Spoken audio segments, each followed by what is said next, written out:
I now कि आप अपने एग्ज़ाम्स की तैयारी क्यों नहीं कर पा रहे और उसकी सबसे बड़ी जो मेन रीज़न है वो है आपका मोबाइल। क्योंकि आप लोग जो है वो एग्ज़ाम पर फोकस करने की बजाय अपने मोबाइल को ज़्यादा टाइम देते हैं। जब आप अपने हैंडआउट्स को रीड करने लगते हैं तो आप कहते हैं कि ये तो बहुत ज़्यादा लेंथी हैंडआउट्स है, मैं इसको किस तरह से रीड करूँगा, मुझे तो कुछ याद नहीं होगा। और लैपटॉप को बंद करने के बाद आप जो है वो बड़े आराम से मोबाइल पकड़ के और रील्स को स्क्रॉल करना शुरू कर देते हैं। आई नो आप लोगों के साथ ये हो रहा है।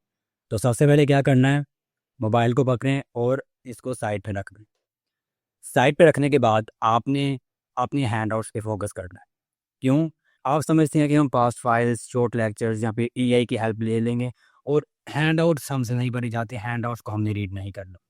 तो यही आप लोगों की सबसे बड़ी गलती है जो कि आप लोग अपने एग्ज़ाम्स की प्रिपरेशन के अंदर करते हैं। अगर आप लोग खुद को स्मार्ट समझते हैं तो यूनिवर्सिटी आपसे डबल स्मार्ट है। उनको पता है कि स्टूडेंट्स जो हैं वो एआई का यूज़ करेंगे, वहाँ से जाके तैयारी करेंगे, शॉर्ट लेक्चर्स देखेंगे, इस तरह की चीज़ें करेंगे, लेकिन जो मेन सोर्स है, जहाँ से आपका पेपर आता है, उसको स्टूडेंट्स छोड़ देते हैं और वो हैं आपके हैंडआउट्स। स्टूडेंट्स मुझसे बहुत ज़्यादा मैसेजेस करके पूछते हैं और कमेंट्स भी करते हैं कि हमें बता दें किस तरह से तैयारी करें। तो मैं आपको बार-बार ये बता रहा हूँ कि जो आपके हैंडआउट्स हैं, वो सबसे इम्पोर्टेंट चीज़ है। आप लोग मुझे बताएँ, जब आप अपना ऑब्जेक्टिव पेपर दे के आते हो, तो पेपर देने के बाद आप सबसे पहले क्या कहते हो कि जो एमसीक्यूज़ थे वो पता नहीं कहाँ से आए थे, कॉन्सेप्चुअल थे, मुझे तो समझ ही नहीं आई। वो आपको इसीलिए समझ नहीं आई क्योंकि आपने जो है वो अपने हैंडआउट्स पे फ़ोकस नहीं किया। और जब आप हैंडआउट्स पढ़ने लगते हो तो सेम आप लोगों के साथ वही होता है कि मेरा दिल नहीं कर रहा, मैं पता नहीं, मुझे तो समझ ही नहीं आ रही मैं क्या करूँ, और जस्ट मोबाइल पकड़ा और स्क्रॉलिंग शुरू। ये आप लोगों की सबसे बड़ी गलती है। एग्ज़ाम्स आप लोगों के करीब हैं और लास्ट सेमेस्टर से जो है वो यूनिवर्सिटी ने बहुत ज़्यादा सख्ती कर दी है। पहले ये होता था कि क्वेश्चंस के अंदर आप लोगों को चॉइस दी जाती थी, एमसीक्यूज़ के अंदर चॉइस दी जाती थी, लेकिन अब ऐसा नहीं है। जितने क्वेश्चंस होंगे, जितने एमसीक्यूज़ होंगे वो आपको अटेम्प्ट करने पड़ेंगे और इस वजह से बहुत ज़्यादा स्टूडेंट्स मिड टर्म के एग्ज़ाम्स में फ़ेल हो जाते हैं। पहले हम स्टूडेंट्स को ये कहा करते थे कि मिड टर्म के अंदर कोई भी स्टूडेंट फेल नहीं होता, तो आप फ़िक्र ना करें। लेकिन लास्ट सेमेस्टर में क्या हुआ कि बहुत ज़्यादा स्टूडेंट्स मिड टर्म एग्ज़ाम्स में फेल हो गए और उस वजह से जो है वो अपने फाइनल टर्म के एग्ज़ाम्स भी नहीं दे सके। तो अब आप लोगों ने हैंडआउट से तैयारी किस तरह से करनी है, वो मैं आपको लैपटॉप की स्क्रीन पे दिखाऊँगा और बताऊँगा कि आपने क्या करना है। और ये जो आप शॉर्ट चीज़ों की तैयारी में पढ़ते हो कि हम ये कर लें, वो कर लें, लेकिन हैंडआउट्स नहीं करने, तो ये चीज़ बिल्कुल नहीं करनी। हाँ, ये चीज़ करें, मैं इससे रोकता नहीं हूँ। शॉर्ट लेक्चर्स देखें, पास फाइल, ये सब कुछ करें, लेकिन ये सब कुछ करने का फ़ायदा तब है जब आप लोगों ने हैंडआउट से अच्छी तरह से तैयारी की हो। तो मैं किस तरह से तैयारी करता हूँ और आप लोगों ने किस तरह से तैयारी करनी है, वो मैं अभी आपको अपने लैपटॉप पे दिखाता हूँ और फिर आप लोग जो है वो अपनी एग्ज़ाम्स की तैयारी शुरू कीजिएगा। जी, तो यहाँ अब आप लोगों ने क्या करना है? सबसे पहले आप लोगों ने अपने हैंडआउट्स को ओपन करना है। ये मेरा एक सब्जेक्ट है इस सेमेस्टर का और मैं आपको 100% श्योरिटी के साथ बताता हूँ कि इस हैंडआउट्स को मैंने ओपन करके भी नहीं देखा कि इसके अंदर क्या है और इसके अंदर कितने लेक्चर्स हैं। मतलब सीधी बात कि मैंने अभी तक इसकी तैयारी स्टार्ट नहीं की। तो यहाँ पर अभी मैं आपको सब कुछ बताऊँगा कि अगर मैंने इसकी तैयारी स्टार्ट करनी है आज से तो वो मैं किस तरह से करूँगा। सबसे पहले आप लोगों ने जो है देखना है इसका फर्स्ट लेक्चर कौन सा है। आप जो है वो अपने सब्जेक्ट के अकॉर्डिंग देख सकते हैं। तो यहाँ पर मैं आऊँगा, यहाँ पर अगर आप देखें तो यहाँ से जो है वो इसका कंटेंट स्टार्ट हो रहा है। सबसे पहले मैं क्या करूँगा कि यहाँ पर देखूँगा वन बाय वन, जस्ट इसकी जो हेडिंग्स हैं वो रीड करना शुरू करूँगा कि वो टॉपिक्स क्या हैं जो इस लेक्चर के अंदर कवर हुए हैं। और एक चीज़ अपने माइंड में से निकाल दीजिएगा कि मैं हैंडआउट्स करने लगा हूँ, ये तो बहुत लेंथी हैं, मैं क्या करूँगा, मैंने तो वो काम भी करना है, वो काम भी करना है। इन चीज़ों को छोड़ दें। आप लोग अगर 1 घंटा बैठकर भी अपने हैंडआउट्स को रीड करेंगे ना, तो बहुत ज़्यादा लेक्चर्स को आप कवर कर सकते हो। आप लोग अगर 1 घंटा बैठकर भी अपने हैंडआउट्स को रीड करेंगे ना, तो बहुत ज़्यादा लेक्चर्स को आप कवर कर सकते हो। तो इस चीज़ को जब तक आप अपने माइंड से नहीं निकालोगे, आप लोग कुछ भी नहीं कर सकते। फिर आप जाके शॉर्ट लेक्चर्स चाहे देखो या फिर पास्ट फाइल्स देखो। तो यहाँ पर देखें, सबसे पहले डिस्क्राइब एचआरएम लिखा हुआ है। Explain why we concern about HRM, road map of HRM. अच्छा, यहाँ पे लेसन ओवरव्यू आ जाएगा। मैं आपको बता रहा हूँ कि मैं किस तरह से करता हूँ चीज़ों को, किस तरह से देखता हूँ और किस तरह से तैयारी करता हूँ। फंक्शंस ऑफ एचआरएम आ गई। अब यहाँ पर अगर आप दो देखें तो ये हैंडआउट्स जस्ट सिंपल हैंडआउट्स हैं जो कि मैंने एलएमएस से डाउनलोड किए हैं। ये भी नहीं कि यहाँ पर कोई हाईलाइटेड हो और मैं वहाँ से तैयारी करूँ, मुझे हाईलाइटेड हैंडआउट्स की भी ज़रूरत नहीं पड़ती। अच्छा, यहाँ पर देखें फंक्शंस ऑफ एचआरएम है, मतलब कि एचआरएम के ये फंक्शंस हैं। ये सबसे पहले ए है, मतलब ये एचआरएम का फंक्शन है, तो ये इसकी हेडिंग आ गई यहाँ पे। इसके बाद ग्रोइंग एचआरएम, अच्छा ठीक है, यहाँ पे factors contributing to the growing importance of HRM, ये इसके A B C D E F F तक ये इसके पार्ट्स आ गए। अब इस चीज़ को मैं यहाँ पे हाईलाइट भी कर सकता हूँ और यहाँ पर जो है वो मैं कुछ लिख भी सकता हूँ, लाइक ये चीज़ इंपॉर्टेंट है। क्यों? क्योंकि पेपर्स के अंदर इस तरह के बहुत से क्वेश्चंस आते हैं जिसमें आपसे उस चीज़ के जो पार्ट्स हैं या जो उसकी एग्जाम उसकी जो टाइप्स होती हैं उनके बारे में पूछा जाता है। तो यहाँ पर क्वेश्चन आ सकता है कि फैक्टर्स कंट्रीब्यूशन और ग्रोइंग इंपॉर्टेंस ऑफ एचआरएम के कौन कौन से फैक्टर्स हैं, तो वो ये 6 यहाँ पे लिखे हुए हैं। तो ये पहले हमने पार्ट पढ़ा था ए, जिसमें था what is human resources management. अब इसके बाद आएगा बी, जो कि है why are we concern with HRM. तो इसके भी यहाँ पे देखें 1 2 3 और नीचे चलेंगे तो ये 3 यहाँ पर इसके आगे आगे चैलेंजेस, मतलब इसके अंदर कौन कौन से चैलेंजेस हैं, तो ये यहाँ पर देखें, ये इसके 3 4 पॉइंट्स ये आगे। इसके बाद है discussion on the road map. अब एचआरएम का जो रोड मैप है वो क्या है, ये यहाँ पर इसकी हेडिंग आ गई। फिर road map for the course, अब ये जस्ट कोर्स के बारे में है, इसको पढ़ने की ज़रूरत नहीं है। बस इतना हो गया, फर्स्ट लेक्चर मेरा कवर।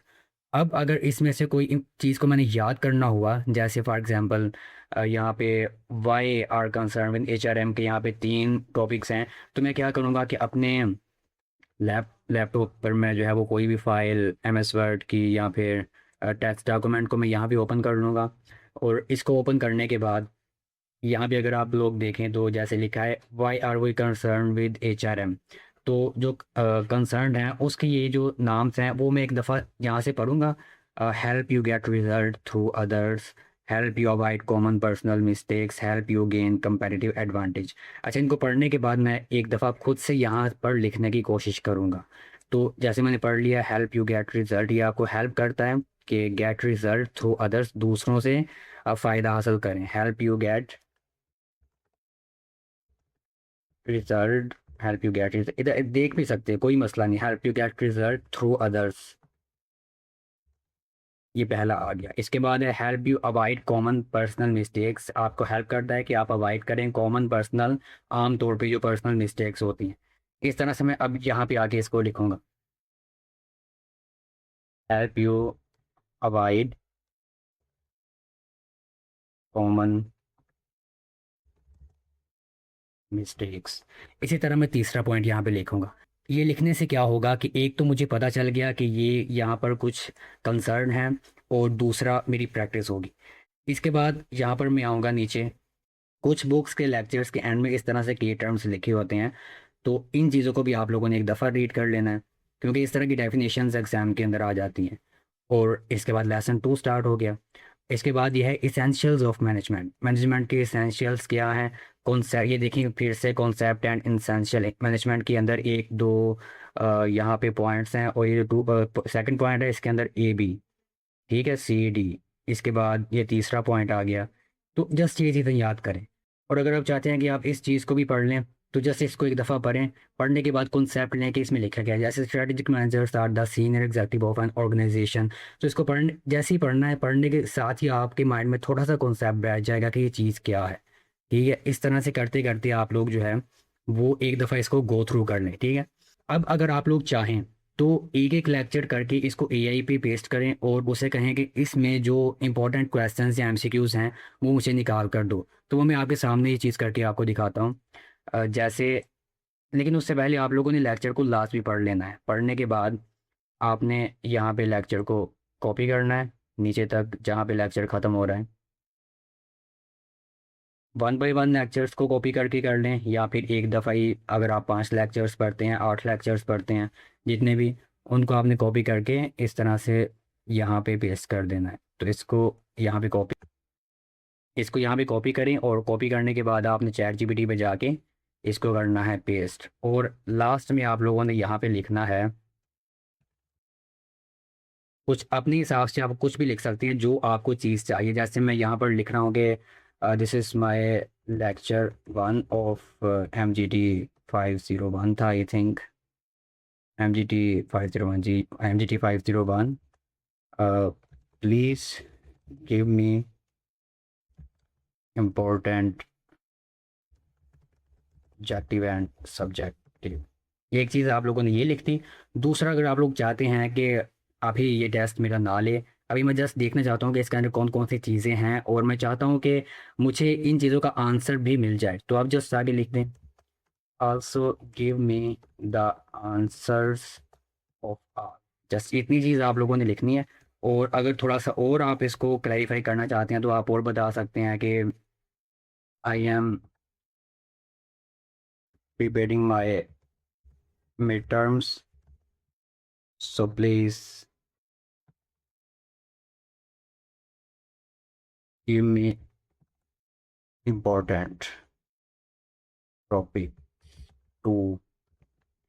यहाँ पर ये चीज़ लिखते हैं कि आप इसके बाद ये आपको बताएगा। अब जो है वो एआई यूज़ करने का फ़ायदा है। अगर आपने हैंड आउट्स को पढ़ा होगा, हैंड आउट्स को पढ़े बगैर आप सीधा एआई पर चले जाते हो और उसको कहते हो ये कर दो वो कर दो, तो ये चीज़ बिल्कुल भी ठीक नहीं है। अब यहाँ पर देखें डेफिनेशन ऑफ HRM फंक्शन, ये कुछ उसने टॉपिक्स बता दिए। अब यहाँ पर देखें what is human resource management. अच्छा, ये जो चीज़ इसने यहाँ पर दी है ना, ये देखें वही जो मैंने चीज़ आपको बताई थी कि what are the basic functions, ये उनके नाम आ जाएंगे। इसके अलावा फैक्टर्स जो भी हमने पढ़े थे, और वो कंसर्न, ये देखें कंसर्न वाला भी आ गया। इस तरह के जो पॉइंट्स होते हैं जिसके अंदर उसके आगे करैक्टरिस्टिक्स होती हैं, वो चीज़ें पेपर के अंदर आती हैं। और इस तरह के क्वेश्चंस नहीं आते, कभी भी नहीं आते, ये मैं आपको 100% श्योरिटी के साथ कहता हूँ। डेफिनेशन होगी या इस तरह की चीज़ें पेपर के अंदर इस तरह के क्वेश्चंस आती हैं जिसमें आपने टाइप्स या करैक्टरिस्टिक्स लिखनी होती हैं। और दूसरा होता है कॉन्सेप्ट बेस्ड क्वेश्चंस, जैसे ये भी हो सकता है चैलेंजेस कौन से आ रहे हैं, ये नहीं आता। इसके बाद ये ऑब्जेक्टिव्स हैं। अब ऑब्जेक्टिव उसने सही तरीके से नहीं दिए, तो आप उस अच्छा ठीक है यहाँ पर दिए ऑब्जेक्टिव्स विद आंसर, आप इसको एक दफ़ा रीड करें। और अगर आपको कोई कन्फ्यूजन है इधर से, फॉर एग्जांपल जैसे ह्यूमन रिसोर्स कंसिडर्ड, तो ये मतलब चैट जीपीटी ने तो ये सही नहीं लिखा यहाँ पे, क्यों इतनी स्टेटमेंट पेपर के अंदर होती नहीं है। तो आप सिंपल इसको कहें यहाँ पे give me full statement of objectives and add possible conceptual MCQs and questions। जो आपके यहाँ पे कॉन्सेप्चुअल MCQs और जो सब्जेक्टिव है वो बहुत ज़्यादा इंपॉर्टेंट होते हैं। तो इम्पोर्टेंट ऑब्जेक्टिव स्टेटमेंट पर्पस, यहाँ पे ये चीज़ इंपॉर्टेंट है। इस तरह का क्वेश्चन बहुत दफ़ा आता है। और यहाँ पर इसने पता नहीं क्या लिख दिया। अच्छा ये ठीक है, अब स्टेटमेंट के साथ दे रहा है, इवन बेटर है, काफ़ी अच्छा है। यहाँ पर why are human resource more important than other organisational resources, ठीक है, इस तरह का क्वेश्चन भी आ जाता है। अभी जस्ट मैं आपको ओवरव्यू दे रहा हूँ कि आपने इस तरह से तैयारी करनी है। और यहाँ पे आप लोग जो है वो इसको एक दफ़ा 5 से 10 लेक्चर्स भी देख सकते हैं। वो 10 लेक्चर्स में से आपको इंपॉर्टेंट दे देगा। लेकिन सबसे इंपॉर्टेंट बात, जब तक आप हैंड आउट्स को रीड नहीं कर लेते, चैट जीपीटी या किसी भी एआई टूल के पास नहीं जाना, किसी भी पास फाइल को आपने हाथ नहीं लगाना, किसी भी शॉर्ट लेक्चर्स को नहीं देखना। लेकिन देख सकते हैं शॉर्ट लेक्चर, आप देख सकते हैं। जैसे यहाँ पे लेसन 2 है, तो इसके मुझे समझ नहीं आ रही, मैं यूट्यूब पे जाऊँगा, वहाँ पे लिखूँगा लेसन 2, और वहाँ पे आप लोगों ने जो है वो लेसन 2 से रिलेटेड जो शॉर्ट वीडियो होगी वो देख लेना, ताकि आपको टॉपिक की समझ आ जाए। तो ये तरीका है स्टडी करने का। मैं आप लोगों को ये नहीं रोक रहा कि आप लोग अपनी पास्ट फाइल्स, करंट पेपर्स और इस तरह की चीज़ों को ना देखें, ज़रूर देखें। लेकिन जब तक आप लोग हैंड आउट्स को रीड ना कर लें तब तक इन चीज़ों की तरफ ना जाएं। फॉर एग्जांपल आप लोग इस टॉपिक को पढ़ रहे हो, इस टॉपिक को अगर आपने पढ़ा हुआ और आपके पास फाइल्स के अंदर कोई ऐसा MCQs आ गया जो कि इससे रिलेटेड है, तो डेफिनेटली आपको पता होगा कि हाँ ये चीज़ मैंने पढ़ी थी अपने हैंड आउट्स के अंदर। और कई दफ़ा ऐसे भी होता है कि पास फाइल्स के अंदर बहुत ज़्यादा MCQs जो हैं वो गलत उनका आंसर लगा होता है। तो अगर आपको सही टॉपिक के बारे में पता होगा तो आप उसको उसी टाइम पकड़ लोगे कि ये वाला यहाँ पे गलत है। और अगर आपको नहीं पता होगा तो आप जस्ट रट्टा मारोगे और पास फाइल्स को जस्ट देख के चले जाओगे। फिर वही चीज़ होती है जो फिर बाद में आप लोग कह रही होती हो कि हमारे साथ ये हो गया और हमारे साथ वो हो गया। तो ये चीज़ थी जिसके बारे में मैंने आप लोगों को बताना था। आप लोगों का कोई क्वेश्चन हो मुझसे लास्ट में डिस्कस करें, और मेरे व्हाट्सएप ग्रुप को लाजमी तौर पर ज्वाइन करें। जो भी हेल्प चाहिए हुई आप ग्रुप के अंदर जाओ मुझसे शेयर कर सकते हैं। और अगर आप लोग चाहते हो कि मैं इस तरह की और वीडियोस आप लोगों के लिए बनाऊं, तो लाजमी तौर पर कमेंट करें और मुझे बताएं कि आपको किस टॉपिक पर वीडियो चाहिए। तो इंशाल्लाह मिलेंगे आपसे नेक्स्ट वीडियो में। अल्लाह हाफिज़।